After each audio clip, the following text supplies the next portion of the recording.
Andrew Petter to continue the citation.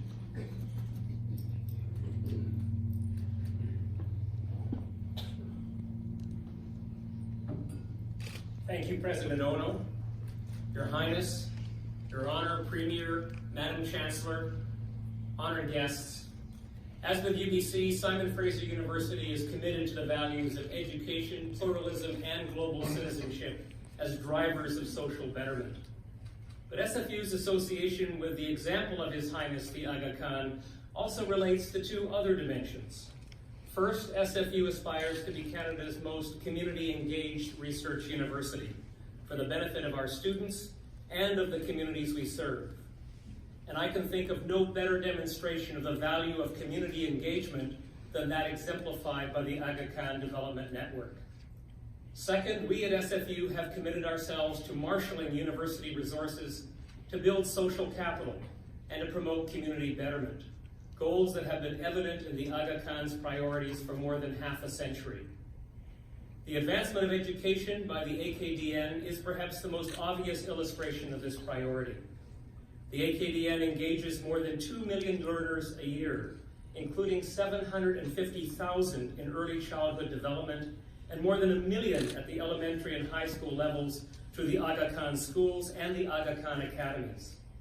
At the post-secondary level, the Aga Khan University and the University of Central Asia proudly claim 15,000 alumni, including doctors, nurses, teachers, and school managers who are raising standards and playing leading roles in their fields and communities. In the area of health, the AKDN supports a network of hospitals, including the Aga Khan University Hospital in Nairobi, considered one of the best on the continent of Africa. The AKDN is also a leading supporter of health research, especially in areas such as tuberculosis that affect vulnerable populations. In support of civil society, the Aga Khan rural support programs have embodied and employed grassroots democracy, participatory governance, and pluralism as springboards for improving the conditions of more than 8 million people living in poor and rural areas. And the AKDN supplies agricultural aid to more than 100,000 cotton farmers, while its social programs offer microfinance, education, health, and sanitation support.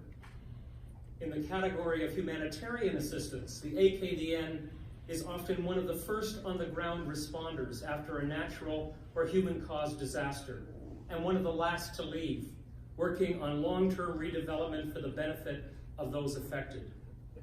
It frequently applies that same focus in remote and fragile geographies, working to reduce poverty, ensure food security, and improve the livelihoods of smallholder farmers and their families.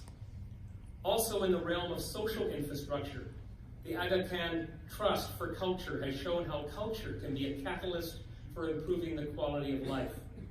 The Aga Khan Historic Cities program conducts complex restoration and conservation projects. It creates parks and gardens, and it plans and operates cultural assets from Afghanistan to Zanzibar. Indeed, His Highness earlier this week inaugurated the Aga Khan Garden in Edmonton, bringing to Canada some of the extraordinary cultural legacies of Muslim civilizations. In an area where culture, education, and social infrastructure intersect, the Aga Khan supports the Aga Khan Award for Architecture. Since 1977, this has been one of the world's preeminent architectural awards, focused on everything from village planning to environmental sanitation. In addition to a vast array of not-for-profit initiatives, the Aga Khan has also established the Aga Khan Fund for Economic Development, which invests in ethnically run, self-sustaining companies that create employment, provide essential goods and services, and promote economic development. The fund underwrites entrepreneurs and development from an award-winning mobile phone company in Afghanistan to hydroelectric plants that provide half the electricity to Uganda, a country, by the way, that it ejected its Ismaili population in 1972. This is a leader who has much to teach us about truth and reconciliation. Your Highness, will you please step forward?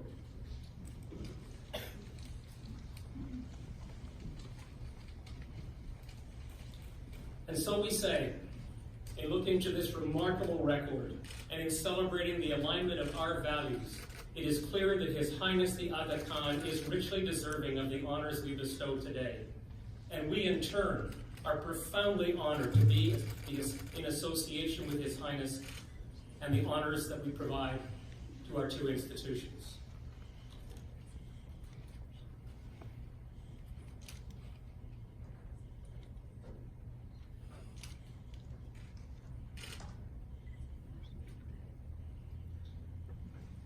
Your Highness, by the virtue of the authority vested in me and in the Senate of the University of British Columbia, I hereby admit you to the degree of Doctor of Laws, honoris causa.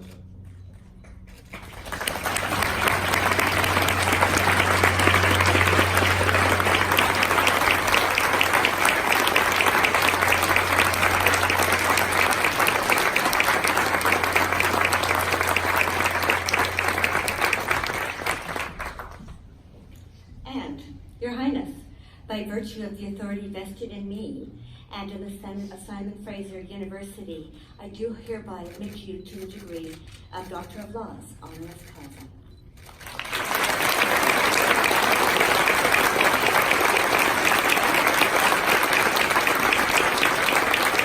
Now, in keeping with an extraordinary honor, we will proceed with an unprecedented ceremony. Why not? Under normal circumstances, a single president would cap and gown the honoree, adding a hood that denotes the nature of the honorary degree, in this instance a Doctor of Laws. Today, however, President Petter will present a gown from SFU, followed by President Ono, who will present the hood from UBC, thus joining these recognitions in the spirit of His Highness's commitments to shared purpose and to unity.